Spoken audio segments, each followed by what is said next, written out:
¿Es muy frecuente la cantidad de pacientes con trombosis o con trombosis venosa profunda?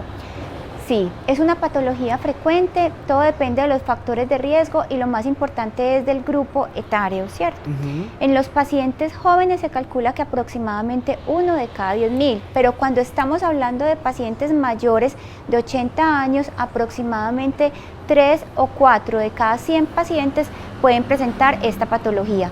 Esto en general se tiene una estadística de que aproximadamente 180 por cada 10.000 pacientes pueden presentar una trombosis venosa profunda. Doctora, y el tema de las venas, porque es que creemos que cuando hay trombos, que por ahí cuando ya empiezan algunas apariciones, varices, dolores, inflamaciones, lo asociamos a la trombosis. ¿Sí está relacionado? ¿Sí es del todo?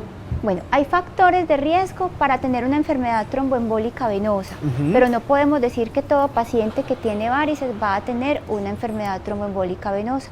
La trombosis venosa se presenta por una sumatoria de factores, como mencionamos ahora, uno de ellos es la edad, y hay factores de riesgo que son modificables en el tiempo o que son persistentes, y esta sumatoria de factores es lo que hace que se pueda presentar la trombosis venosa. En cuanto específicamente al dolor que manifiestan los pacientes o a las molestias que manifiestan los pacientes que tienen varices, hay que evaluar muy bien porque aunque es un factor que puede estar presente en los factores con trombosis, no es específicamente las varices la causa de dolor siempre en las extremidades inferiores. Doctora Natalie, ¿qué pasa al interior de las venas? ¿Qué ocurre con el tema de la trombosis?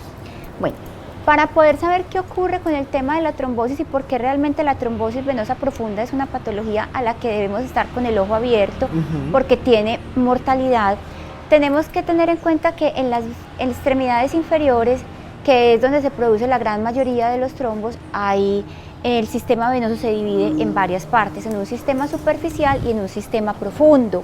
Del sistema superficial la sangre sube o pasa por unas pequeñas venas que se llaman perforantes a la parte profunda, por eso se llama trombosis venosa profunda.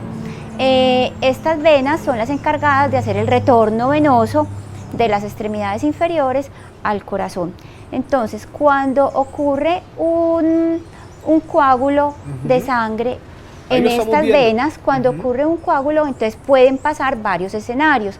Puede pasar un escenario y es que el coágulo ocluya completamente la vena o la obstruya.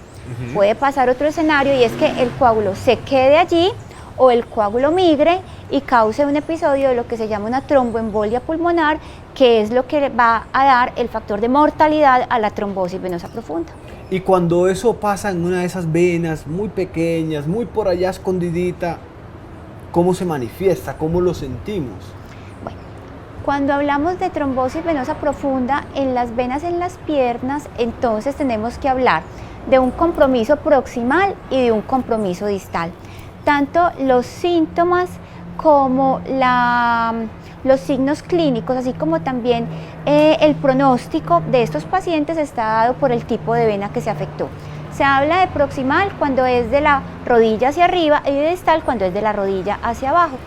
Resulta que los síntomas, así como también el examen físico, son tan poco útiles, ¿no es cierto?, que realmente por eso se han creado otras estrategias diagnósticas, tanto ayudas de laboratorio, sea exámenes de sangre, como ayudas imaginológicas, que es lo que utilizamos para poder diagnosticar la trombosis venosa.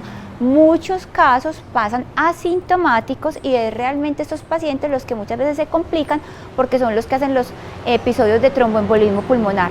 Hay otros que son más floridos, como con dolor, con hinchazón, con enrojecimiento.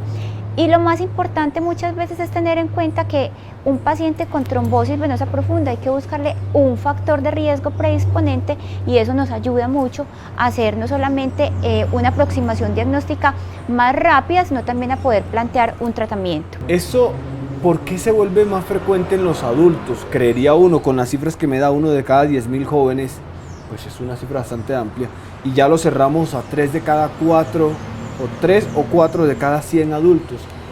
¿Influye el tema del envejecimiento, por ahí de la falta de actividad, quizá de la nutrición, no sé? Bueno, algo muy importante en los pacientes mayores de 80 años, que son los que tienen la estadística de mayor presentación es, primero, la inmovilidad.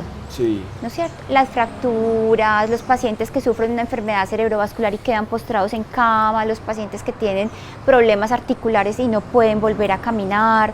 Bueno, entonces ese es un factor. Segundo, otro factor muy importante y es las neoplasias.